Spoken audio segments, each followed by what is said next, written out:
오늘의 말씀 함께 나누겠습니다. 따라합니다. 우리에게 큰 대제사장이 계시니.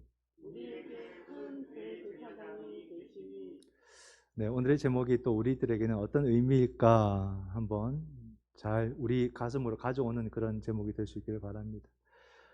우리가 살아갈 때는요, 다 자기 자신들의 관심사들이라는 게 있습니다. 각자가 다 달라요. 뭐 사람이 40명 있으면 40가지 이상의 관심사가 있을 것입니다. 한 사람이 한 가지 이상이 있겠죠. 즉, 내 삶을 살아가게 하는, 움직이게 하는 그 동력이 뭐냐? 그게 우리 관심사거든요. 그 관심사를 우리가 다 제각각 가지고 있을 거예요.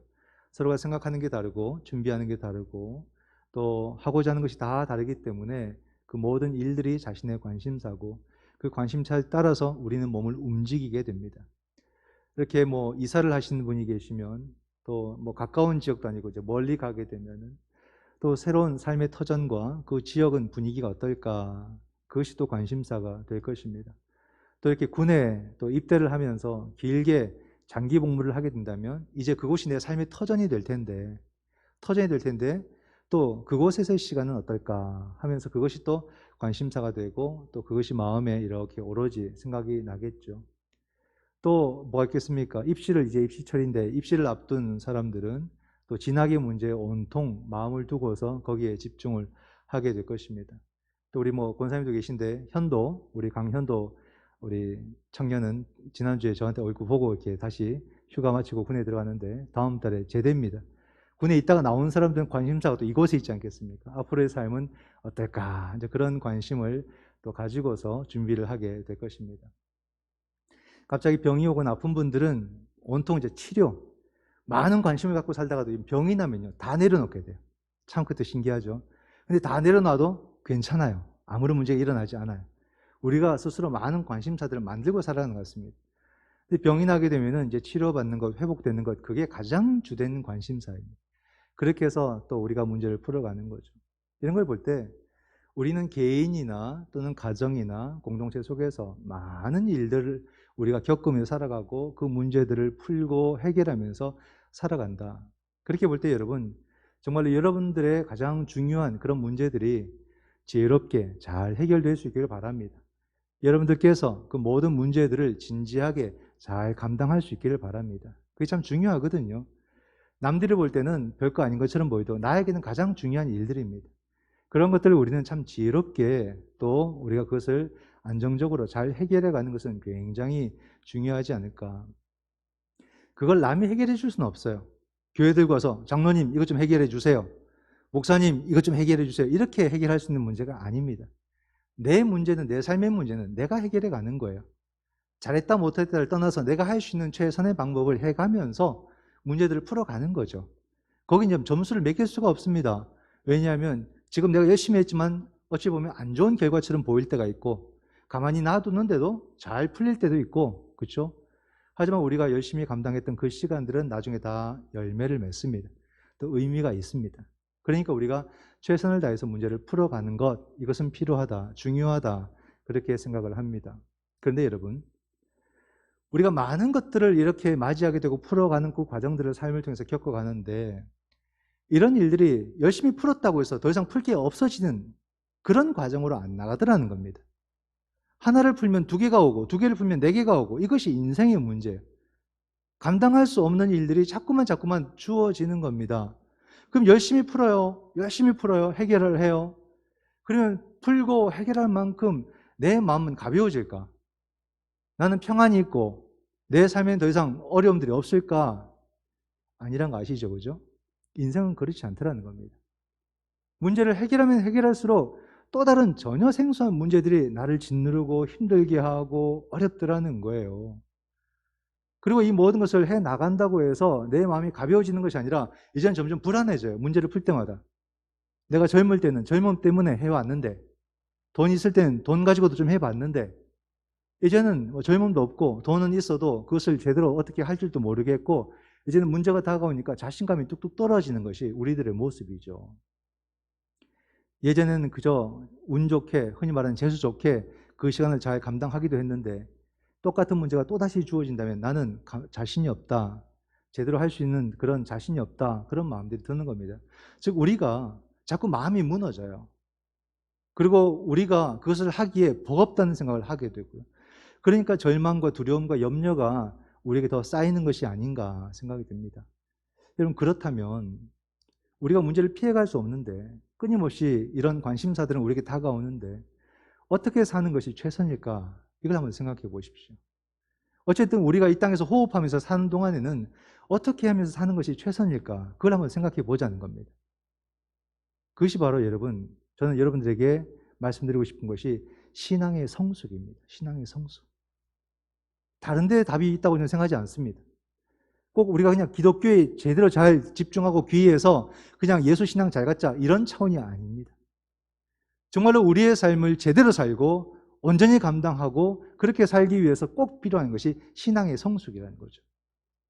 신앙의 깊이를 더해지게 되면요, 막 우리가 어쩔 줄 몰랐던 삶의 문제들이 여유롭게 바라봐지게 되고 그것을 피해가는 것이 아니라 그것을 우리가 담담히 감당해내는 그런 우리들의 모습을 발견하게 돼요.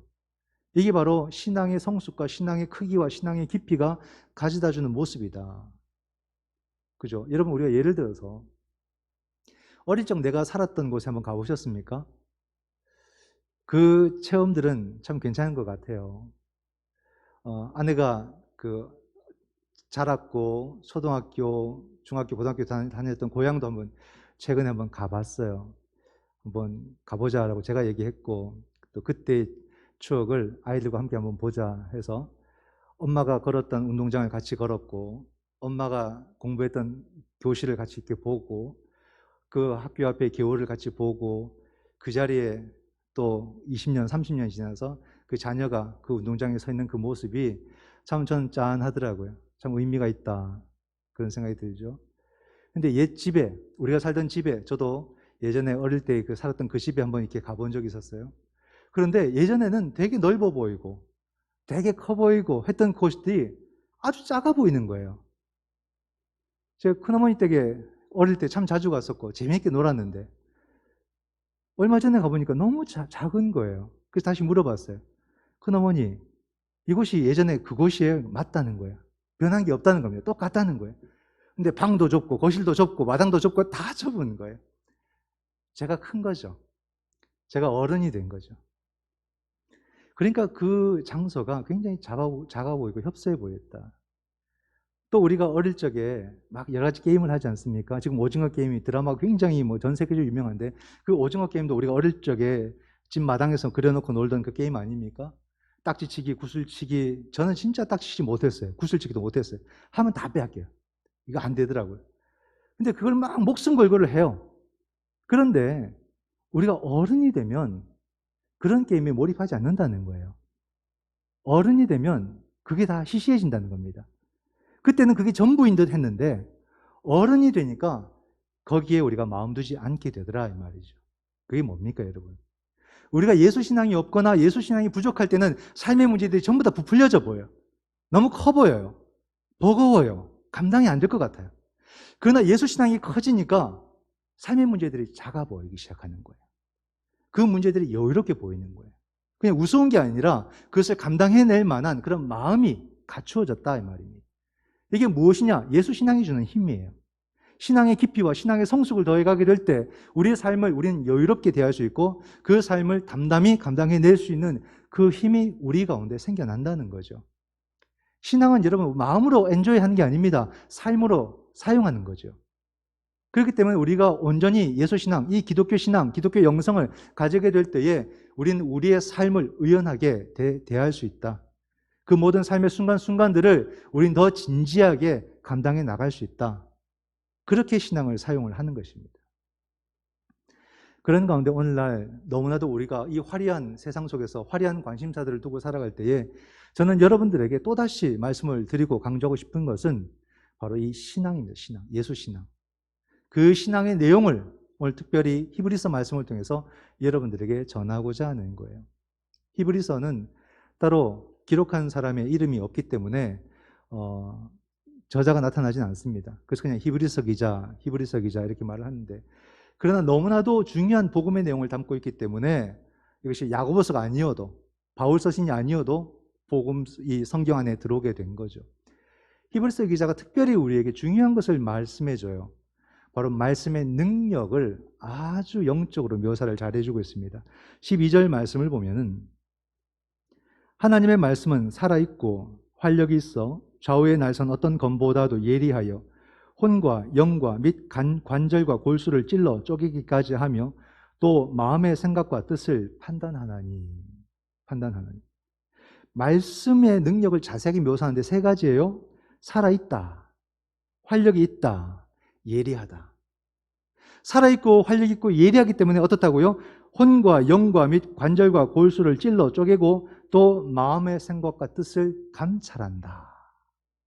여러분, 말씀이 놀랍지 않습니까? 우리가 늘 대했던 말씀이 이런 말씀이에요. 오늘 우리는 이 말씀을 주석도 많은데 이 말씀을 이렇게 이해하고 경험하고 살아가고 있습니까? 2000년 전에 이 글을 쓰고 있는 이 히브리서 기자는 말씀을 이렇게 경험을 한 거예요. 말씀의 놀라운 세계를 경험한 거예요. 그리고 그것을 영적으로 기록한 겁니다. 근데 오늘 우리는 그의 느낌을 따라가기도 바쁜 그런 연약한 모습을 우리가 갖고 있는 거죠. 그런 가운데 그는 이렇게 말합니다. 말씀은 마음과 생각을 다 한다. 이 말씀이 좀 뜨끔해요. 뭔가 우리가 잘못하다가 들킨 것처럼. 여러분, 우리는 자기 마음과 자기 생각을 적절히 잘 숨기고 감추고 살 수 있다고 생각을 합니다. 우리 집사님 앞에 계시지만 가까이 있다고 제가 집사님 마음 알 수 있는 게 아닙니다. 그렇죠? 사람의 마음은요, 우리가 절대 말하지 않는 이상은 몰라요. 우린 짐작으로 전부 다 남의 마음을 내가 들춰낼 뿐이지 모르는 겁니다. 남의 마음 함부로 얘기하지 마세요, 여러분. 말하지 않는 이상 모르는 거예요. 근데 아는 척 하지 마세요. 너무 아는 척을 많이 합니다. 그건 잘못된 겁니다. 실례예요. 사람의 마음을 어떻게 압니까? 잘 숨기고도 사는데, 그냥 끄집어내지 않고 사는데 어떻게 알아요? 근데요, 말씀은 안다는 거예요. 그러니 깜짝 놀라죠. 나의 이 숨겨진 마음을 알아? 어떡하지? 그런 마음이 확 드는 겁니다. 근데 여러분, 말씀은 무엇일까요? 우리의 마음도 생각도 아는 이 말씀은 무엇입니까? 바로 예수 그리스도예요. 예수 그리스도. 예수님이 말씀이신 거예요. 그러므로 예수님 앞에 서면은 우리의 모든 속마음이 여러분 다 드러나는 겁니다. 감추일 게 없어요. 감추어지는 게 없어요. 주님 앞에 서게 되면은 우리의 모든 것이 다 드러나요. 주님은 세상의 빛이라고 했습니다. 그 말은 어두운 모든 것에 감추어져 있던 것들이 그 빛이 다가옴으로 말미암아 다 드러난다는 겁니다. 절대 감추어질 수가 없다는 거죠. 그러므로 여러분, 우리가 해야 될 모습은 뭐겠습니까? 더 머리를 써서 내 것을 더 깊이 감추는 것이 아니라 말씀과 가까워지는 것이고 말씀을 만나는 것이에요. 이게 사는 길입니다.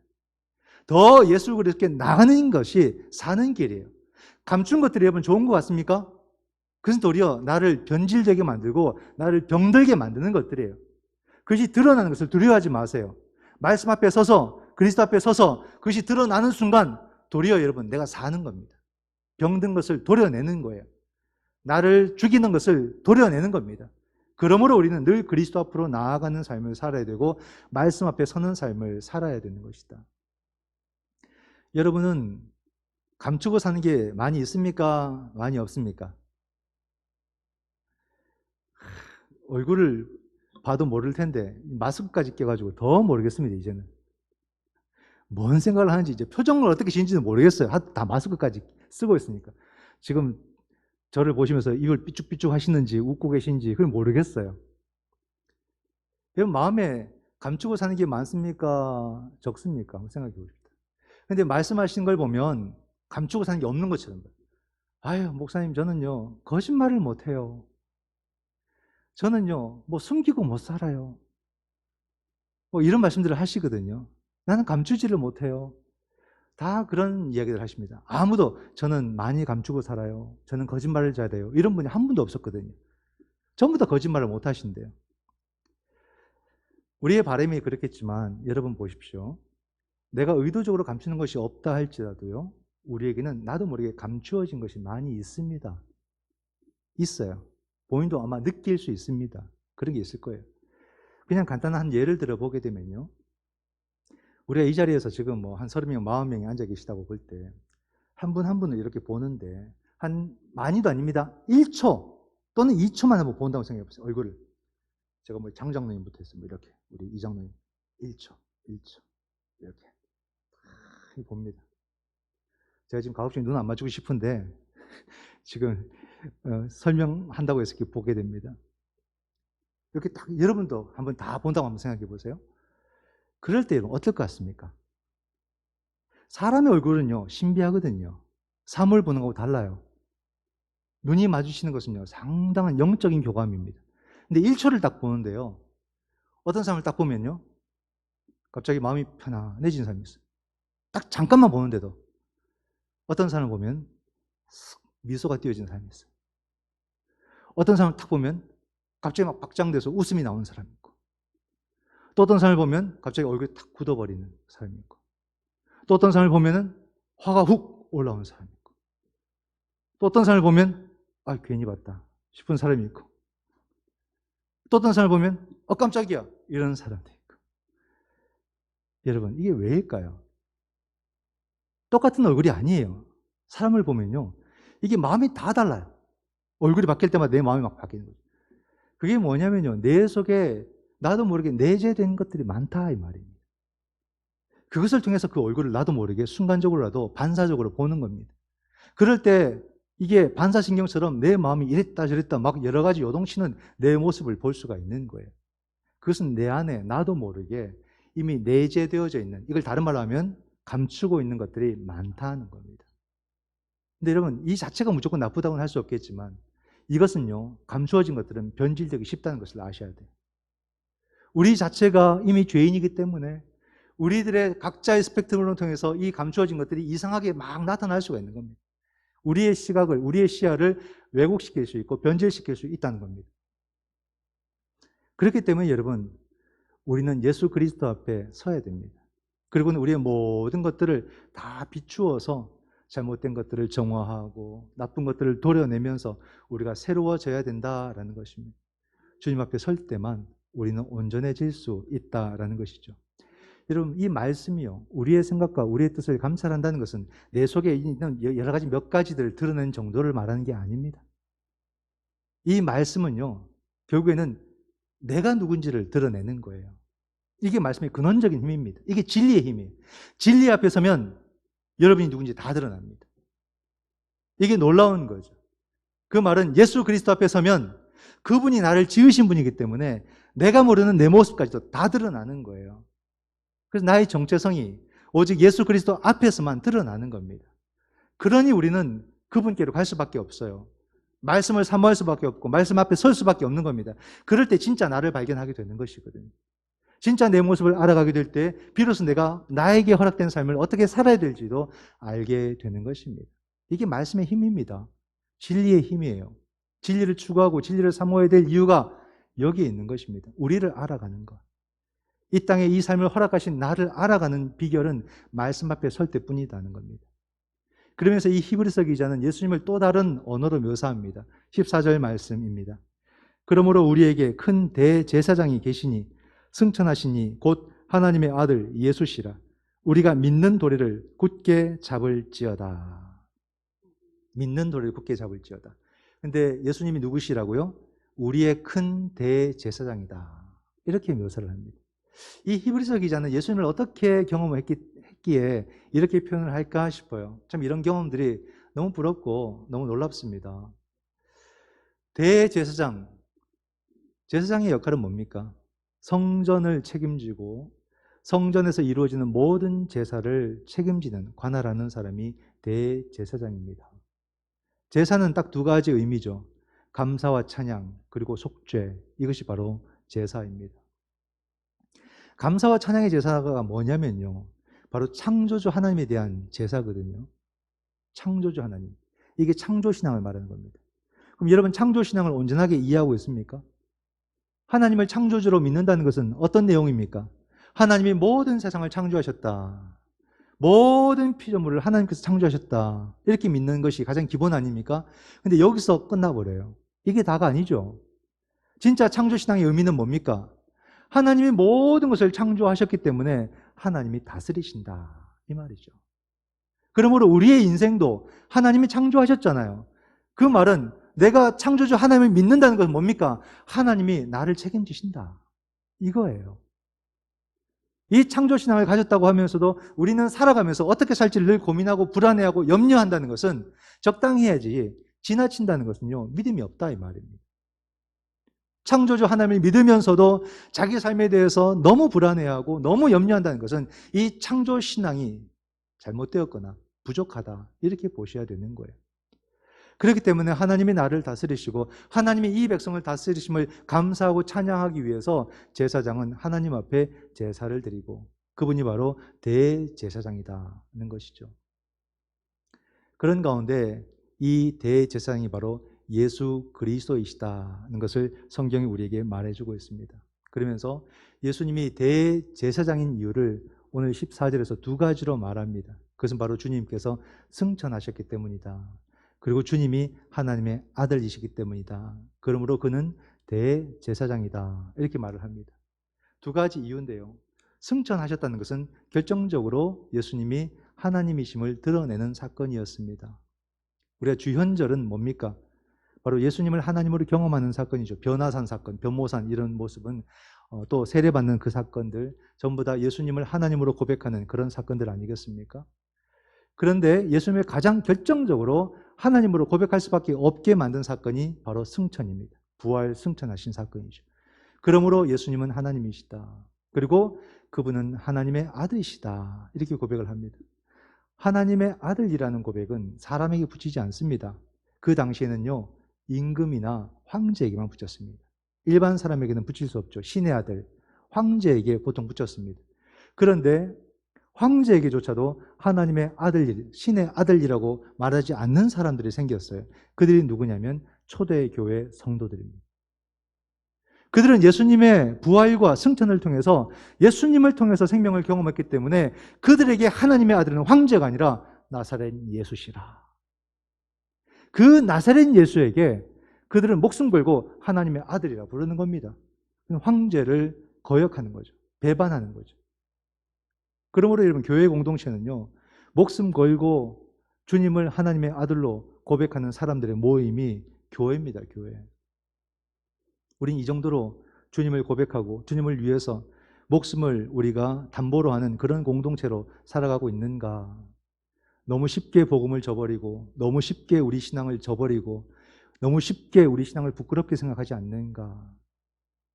교회 나오지 않는 것을 너무 대수롭지 않게 여기고 성전에 대해서 우리가 마음에 담지 않고 살아가고 하나님의 말씀을 우리가 살아가면서 과연 우리가 얼마나 이 말씀을 찾아보고 살아가는가? 내 삶이 중요하다고 생각하면서도 우리는 얼마나 기도하며 살아가는가? 한번 여러 가지로 생각을 해봐야 되는 것입니다. 이 모든 것이 정말로 목숨을 걸고서 우리가 하고 있는 행동인가? 이것도 잘 생각을 해봐야 되는 거죠. 그런 가운데 여러분, 바로 이 초대교회 성도들은 나사렛 예수만을 하나님의 아들이라 고백을 하게 되었다는 겁니다. 그런 가운데 이제 우리가 해야 될 일들을 히브리서 기자가 말하는데 우리가 해야 될 일이 뭐냐면 믿음의 도리를 하라. 그죠? 14절에 맞아요. 믿음의 도리를 하라. 믿음이라는 것은 하나님이 우리에게 주신 것인데 그 믿음을 받은 사람들은 믿음의 도리는 하고 살아야 되는 것이 아니냐 이렇게 권면을 하는 거예요. 믿음은 내 마음대로 할 수 없습니다. 왜? 그건 은혜의 영역이니까. 은혜로 주어지는 거니까. 그럼 나의 역할은 없느냐? 있다는 겁니다. 그 은혜가 우리에게 주어질 때 그 은혜를 은혜 되게 하기 위해서 값비싼 은혜로 우리가 삼고 살아가기 위해서 우리는 믿음의 역할을 해야 되는 거예요. 그게 뭐겠습니까? 경건의 훈련이죠. 끊임없이 정말 이 기독교 영성을 위해서 경건의 훈련들을 각자가 해 나가야 됩니다. 나에게 말씀 생활은 무엇이며 나에게 기도 생활은 무엇이며 나에게 예배 생활은 무엇이며 나에게 섬김의 삶은 무엇이며 나에게 말씀 적용해 내 인생의 삶은 무엇인가를 끊임없이 고민하고 이 말씀을 내 삶의 자리까지 가져가고 직장으로 가져가고 내 모든 살아가는 자리에서 이 말씀이 구현되도록 고민하고 계획하고 실천하고 이런 믿음의 도리를 우리가 하고 살아야 되는 거예요. 신앙은 교회 게 아닙니다. 교회 문 열고 나가면 잊어버려도 되는 그런 것들이 아닙니다. 내가 사람들과 만나는 자리에서 나 홀로 걸어가는 그 모든 자리에서 이 신앙을 가지고 살아가는 것이 되어야 되는 거죠. 히브리서 기자가 16절에서도 말을 합니다. 그러므로 우리는 긍휼하심을 받고 때를 따라 돕는 은혜를 얻기 위해서 은혜의 보좌 앞에 담대히 나아갈 것이라. 은혜의 보좌로 나아가는 것이 믿음의 도리를 하는 거예요. 근데 은혜의 보좌라는 말이 나옵니다. 저도 모처럼 들은 것 같아요. 아, 이게 내 잘못이구나 생각도 듭니다. 여러분, 우리가 은혜의 보좌로 나가는 삶을 늘 살아야 되는데 이제 이 단어조차 까먹게 생겼어요. 지난주에도 말씀을 드렸지만 오늘 우리 세상은 오징어 게임을 하는 세상 아닙니까? 무작정 그 맹목적인 성공과 출세라는 목적을 갖고 전부 다 오징어 게임을 목숨 걸고 하고 있는데 여기에다가 은혜의 보좌라는 얘기를 하면 사람들이 안 들어요. 무슨 이상한 엉뚱한 소리를 합니까? 그건 우리 시대의 언어가 아닙니다 라고 사람들이 거부해버립니다. 그런 얘기 하지 마세요. 돈이 안 돼요. 그런 얘기 하지 마세요. 우리 애들 성적 나빠져요. 이게 은혜의 보좌 이야기가 되고 만 거예요. 과연 은혜의 보좌는 그런 것일까? 오늘날 그리스도인들조차도요.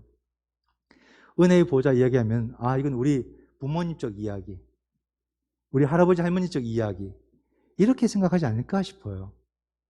초과학시대, 초과학시대란 말은 어떤 의미가 있냐면요, 과학의 모든 내용들이 결국 다 경제와 이어져 있거든요. 기업에서 다 가져가요. 그 말은 초과학시대는 정말로 엄청난 이 경제활동의 시대가 된 겁니다. 무궁무진한 경제활동이 기업을 통해서 이루어져요. 그 속에 내가 완전 몸담고 뭔가 기회를 얻어야만이 성공할 수 있는 이 시간 속에서 교회에서 자꾸 은혜의 보좌 말하면은 시대에 도태되고 시대에 뒤떨어진 사람들이 된다 생각을 하게 되는 거죠. 그러면 교회는 여러분 생존의 이유가 없어지는 겁니다. 이 시대에 참여하지 못하고 이 시대에 도움이 안 되는 교회가 있으면 뭐합니까? 그럼 정말로 교회는 그런 것일까요? 저는 아니라고 봅니다. 도리어 교회가 시대에 뒤떨어지는 것이 아니라 은혜의 보좌로 나아갈 때만 이 시대를 건강하게 만들고 이 시대를 바르게 나아갈 수 있도록 만들어주는 것이 이 땅의 교회입니다. 은혜의 보좌는 그렇게 과거적으로 머물러 있는 옛날 얘기가 아니라는 거예요. 오늘 우리도 은혜의 보좌로 나가는 삶이 아니고서는 이 시대의 삶을 우리는 제대로 감당할 수가 없습니다. 정신을 잃어버려요. 이 과학과 경제가 올바른 방향으로 가야 될 거 아니겠습니까? 이 교육과 사회와 문화가 올바른 방향으로 가야 될 거 아닙니까? 그 모든 것을 주도하는 힘이 은혜의 보좌로 나아가는 자들의 역할이다 하는 거죠. 한번 생각해 보죠. 은혜의 보좌로 나아가게 될 때 우리가 얻을 수 있는 것을 16절에서 두 가지로 말했습니다. 뭡니까? 하나님의 긍휼과 때를 따라 도우시는 은혜라 했어요. 즉 우리가 이 보좌로 나아가는 믿음의 도리를 열심히 감당하면서 우리가 얻게 되는 것이 뭐냐면 하나님의 긍휼과 하나님의 은혜다.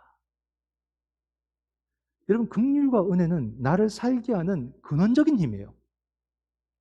긍휼과 은혜는 우리 모든 삶의 바탕입니다.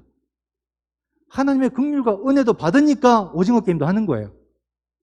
삐뚤게 받아들인 사람은. 그 긍휼과 은혜를 바르게 이해한 사람은 하나님 나라를 향해서 힘차게 나가는 거예요.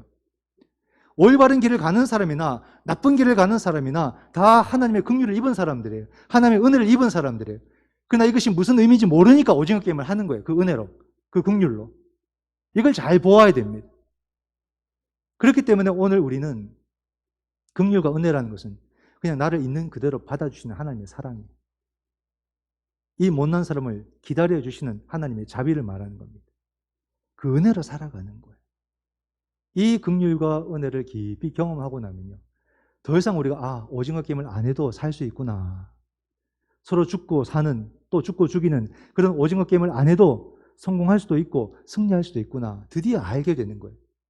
믿음의 세계가 뭔지, 믿음으로도 이 땅의 삶을 바르게 살 수 있고 제대로 살 수 있고 성공할 수 있구나 하는 것을 알게 하는 것이 은혜의 경험이고 긍휼의 경험입니다. 더 이상 사람에게 인정받으려고 애쓰지 않아요. 사람이 뭐라고 해도 거기에 휘둘리지도 않습니다. 우리가 이전에는 누가 나에게 뭐라 말하면 되면 막 쏘가리하고, 누가 저런 말 하더라 하고 듣고 나면 밤새 잠도 못 자고, 그럴 때가 얼마나 많습니까? 또 그런 말들을 막 퍼다 나르는 사람들도 있어요. 참 나쁘죠. 안 해도 살고 해도 사는데 좀 안 하면 좋겠어요. 막 누가 무슨 말 하더라, 무슨 말 하더라. 그게 다 나를 평가하는 말들 아닙니까? 그런 말들이 얼마나 우리를 병들게 했습니까? 근데 여러분, 정말로 주님의 은혜로 산다는 것, 그 긍휼과 자비로 산다는 것을 알고 나면요, 이제 그런 말들에 관심이 없어요. 그 사람들의 말에 의미가 없다는 걸 압니다. 오직 은혜 앞에서 당당해지고요, 비굴하지 않게 되고요, 자기에게 주어진 모든 삶을 흔들리지 않고 묵묵히 걸어가는 그런 그리스도인이 된다는 사실입니다. 그러므로 여러분, 오늘 여러분들에게 드리고 싶은 말씀이 뭐냐면 신앙의 깊이를 더하라. 신앙의 성숙이 중요하다라는 말은 뭘까요? 오늘 우리가 너무 맹목적인 성공을 향해서 너무 귀한 삶의 에너지와 우리의 생명을 자꾸 낭비하는 것 같습니다. 우리가 정작 해야 될 바를 하지 못하고 너무 같이 막 우리는 우왕좌왕 우리의 삶의 시간도 낭비하고 에너지도 낭비하는 것 같아요. 너도 나도 하는 말들이 이렇게 해야 성공해, 저렇게 해야 잘 돼, 이렇게 해야 돈 벌어. 너무 그런 말들이 난무한 것 같습니다. 그런 말 좀 안 했으면 좋겠어요. 올바른 삶, 성공한 삶을 위해서는 이래야 돼, 저래야 돼. 막 해석과 판단도 난무합니다. 그런 말도 안 했으면 좋겠어요. 자기 자신도 우리가 온전히 살아가지 못하는 시대 속에서 뭔 남에게 막 우리가 무슨 척도와 정도와 뭐 지혜를 주겠습니까? 우리는 그런 말들은 줄이고요. 우리가 집중해야 될 것은 처세술이 아닙니다. 뭐 그런 걸 마키아벨리 어록만 보세요. 정말로 훌륭한 처세술 많이 나와 있습니다. 그런 것이 아니라 우리가 집중할 것은 나사렛 예수 그리스도, 우리의 큰 대제사장 되신 예수 그리스도만이 하나님의 긍휼과 하나님의 은혜를 경험케 하는 구원과 생명의 통로이시다. 이 사실에 집중하는 겁니다. 그 주님을 통해서만 우린 더 큰 은혜를 경험하게 되고, 그럴 때 이 탐욕적인 세상 속에서도 우리는 유혹받지 않고 흔들리지 않고 꿋꿋이 우리들의 믿음의 길을 걸어갈 수가 있다라는 사실이에요. 그 믿음의 성숙을 통해서만 우린 이 땅에서도 누구보다도 참된 복을 받아 누리며 진정 성공한 인생을 살아갈 수 있음을 믿으시기 바랍니다. 우리가 여러분 복 받아야 되는 이유, 우리가 믿음으로 성공해야 되는 이유는 여러분 자신만을 위해 있는 게 아닙니다. 여러분과 함께하는 모든 삶을 살리기 위해서 여러분들이 복 받으셔야 되고 여러분들이 믿음으로 성공하셔야 됩니다.